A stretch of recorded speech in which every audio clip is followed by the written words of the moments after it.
भारतीय wrestler Vinesh Phogat Paris Olympic की स्पर्धा से बाहर होने पर मैं एक वक्तव्य देना चाहता हूँ। भारतीय रेसलर विनेश फोगाट को तय कैटेगरी में ज़्यादा वजन 100 ग्राम होने की वजह से पेरिस ओलंपिक से बाहर होना पड़ा है। विनेश 50 केजी की कैटेगरी में खेल रही थी। स्पर्धा के लिए विनेश का वजन 50 किलोग्राम होना अनिवार्य था। यूडब्ल्यूडब्ल्यू के नियमों और विनियमों के अनुसार सभी प्रतियोगिताओं के लिए संबंधित श्रेणी के लिए प्रत्येक सुबह वजन माप का आयोजन किया जाता है। अनुच्छेद 11 के अनुसार यदि कोई एथलीट वजन माप प्रथम अथवा द्वितीय में भाग नहीं लेता है अथवा असफल हो जाता है तो उसे प्रतियोगिता से बाहर कर दिया जाता है और बिना किसी रैंक के अंतिम स्थान पर रखा जाता है। 7 अगस्त 2024 को 50 किलोग्राम महिला कुश्ती के लिए वजन का निर्धारण 7:15 और 7:30 पेरिस समय के अनुसार रेपोचेज और फाइनल में भाग लेने वाले पहलवानों के लिए किया गया था। विनेश का वजन 50 किलो 100 ग्राम पाया गया, इसलिए वे स्पर्धा के लिए अयोग्य घोषित की गई। इस मामले को लेकर भारतीय ओलंपिक संघ ने अंतर्राष्ट्रीय कुश्ती संघ से कड़ा विरोध भी दर्ज किया है। नेशनल भारतीय ओलंपिक संघ की अध्यक्षा पीटी उषा भी अभी पेरिस में है। प्रधानमंत्री जी ने स्वयं उसके साथ बातचीत करके उचित कार्यवाही करने के लिए, उचित एक्शन लेने के लिए भी उसको कहा गया है। विनेश मंगलवार 6 अगस्त को 3 मुकाबले जीतकर 50 केजी रेसलिंग ओलंपिक में फाइनल में पहुंचने वाली पहली भारतीय महिला रेसलर बनी थी।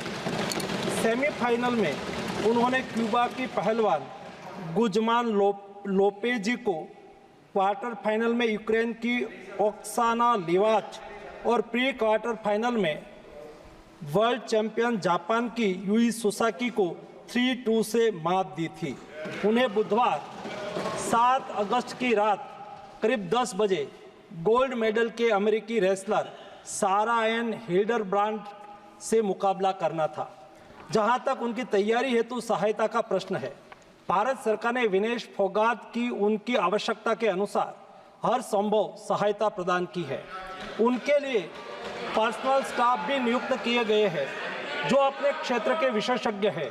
उनके साथ हंगरी के विख्यात कोच ओलेर अकोस और फिजियो अश्विनी पाटिल हमेशा रहते हैं। इनको ओलंपिक के लिए इनके अतिरिक्त व्यक्तिगत सहायक स्टाफ जैसे विभिन्न sparring partners, strength of conditioning विशेषज्ञ के लिए वित्तीय सहायता प्रदान की गई, जिसका विवरण इस प्रकार है। ओलेर अकोच कोच के रूप में उसके साथ थे, वैन पैट्रिक लॉम्बार्ड स्ट्रेंथ और कंडीशनिंग विशेषज्ञ, अश्विनी जीवन पाटिल फिजियोथेरापिस्ट, मयंक सिंह गरिया स्ट्रेंथ और कंडीशनिंग विशेषज्ञ, शुभम और अरविंद स्पारिंग पार्टनर। इनको पेरिस ओलंपिक चक्र के लिए कुल 70,45,775 की वित्तीय सहायता दी गई है, जिसका विवरण इस प्रकार है। स्पेन के ग्रेट पिक्स में भाग लेने के लिए वित्तीय सहायता, साथ ही 3 जुलाई से 13 जुलाई 2024 10 दिन तक मैड्रिड, स्पेन के अंतर्राष्ट्रीय प्रशिक्षण शिविर के लिए अतिरिक्त वित्तीय सहायता। इसके अलावा फ्रांस के बुलोन-सू-मेर में पूर्व ओलंपिक प्रशिक्षण शिविर के लिए अतिरिक्त सहायता की है।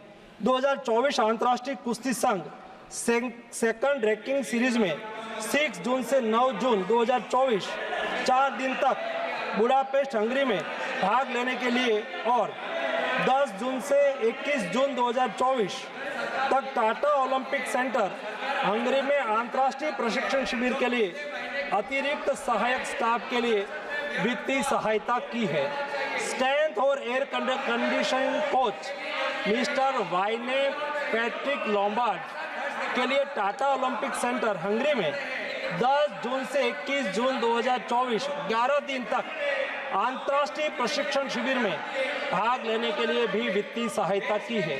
13 जुलाई 2023 से 16 जुलाई 2023 4 दिन तक बुडापेस्ट हंगरी में 4th रैंकिंग सीरीज में भाग लेना और 10 से 16 जुलाई 2023 16 दिन तक बुडापेस्ट हंगरी में प्रशिक्षण शिविर हेतु इसको वित्तीय सहायता की है।